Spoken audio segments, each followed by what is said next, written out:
तो कांटे के मुकाबले में आप देख सकते हैं कि जिस तरह से 21 राउंड यहाँ पर पूरे हो गए हैं और बीजेपी ने एक तगड़ा पलटवार यहाँ पर करा है। अब मात्र जो बाप पार्टी की जो बढ़त है वो 357 मतों की यहाँ पर रह गई है। एक एक मत की कीमत आज इन प्रत्याशियों को यहाँ पर मालूम पड़ रही है। अभिषेक की जोशी वरिष्ठ पत्रकार उदयपुर न्यूज के सहयोगी रहे। आप बताएं अभिषेक जी के 357 वोट की बढ़त अब बाप पार्टी को रहेगी। अंतिम राउंड चल रहा है, 8000 मतों की मतगणना और बाकी है। क्या लगता है इस बार हेवनहार कौन बनेगा? देखिए, अगर अपन चुनाव के ओवरऑल परिणामों की बात करें तो जिस तरह से लगातार जैसे 22 राउंड हैं, इन 22 राउंड में लगातार 21 राउंड तक बाप पार्टी ने बढ़त बना के रखी।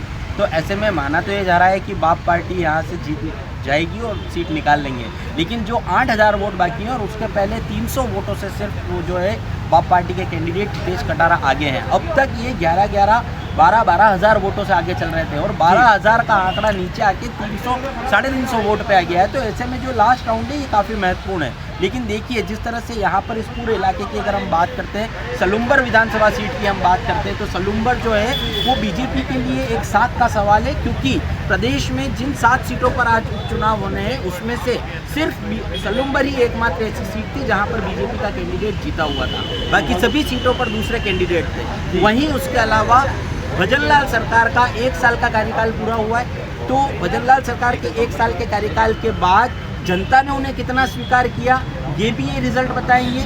उसके बाद अमृतलाल मीणा जो 2013, 2018 और 2023 के विधानसभा चुनावों में लगातार जीते हैं, उनको लोगों ने कितना पसंद किया था, वो भी ये परिणाम बताएंगे। और उसके बाद जिस तरह हमेशा पार्टियां इमोशनल कार्ड खेलती है, इस बार भी पार्टी ने इमोशनल कार्ड खेला है कि उनकी पत्नी को टिकट दिया है, तो वो कितना कारगर साबित होता है, ये भी ये परिणाम बताएंगे। इसलिए बीजेपी के लिए सलुम्बर की जो सीट है इस पूरे राजस्थान में ये सबसे ज़्यादा महत्वपूर्ण है। लेकिन कांग्रेस और बाप पार्टी, जिस तरह से बाप पार्टी तीसरे विकल्प के रूप में थी और अब दूसरे विकल्प के रूप में, और अभी जिस तरह से परिणाम आ रहे हैं, पहली प्राथमिकता उसे मिली है।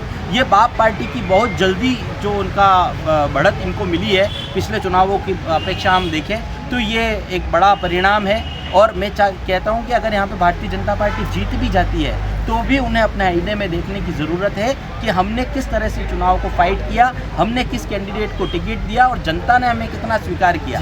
जीत और हार अपनी जगह पे, लेकिन जिस तरह से मतों का ये जो अंतर है ना, ये एक बहुत बड़ी सीख बीजेपी की और कांग्रेस दोनों के लिए। जी, तो इस जीत के काफ़ी मायने होंगे हर स्तर पर, क्योंकि हमने देखा कि प्रदेश के तमाम मंत्रिमंडल की निगाहें जो है वो सलुम्बर सीट पर थी। मुख्यमंत्री जी, प्रदेश अध्यक्ष जी, भाजपा के प्रदेश अध्यक्ष भी कई बार सलुम्बर का दौरा कर चुके थे, चुनावी सभाएं उन्होंने यहाँ पर करी थी।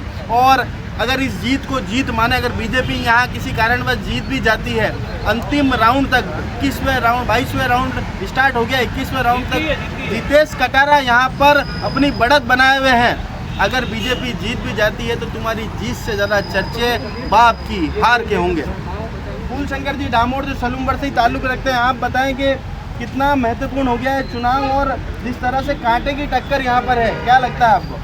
देखो मयूर, सलुम्बर चुनाव की अगर बात की जाए, कांग्रेस के दिग्गज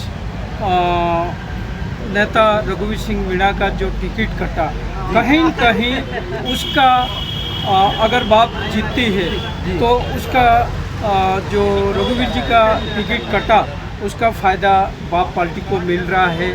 और अगर बीजेपी की बात करें, जो सलुम्बर सहानुभूति कार्ड खेला गया था, दिग्गज नेता अगर युवा नेता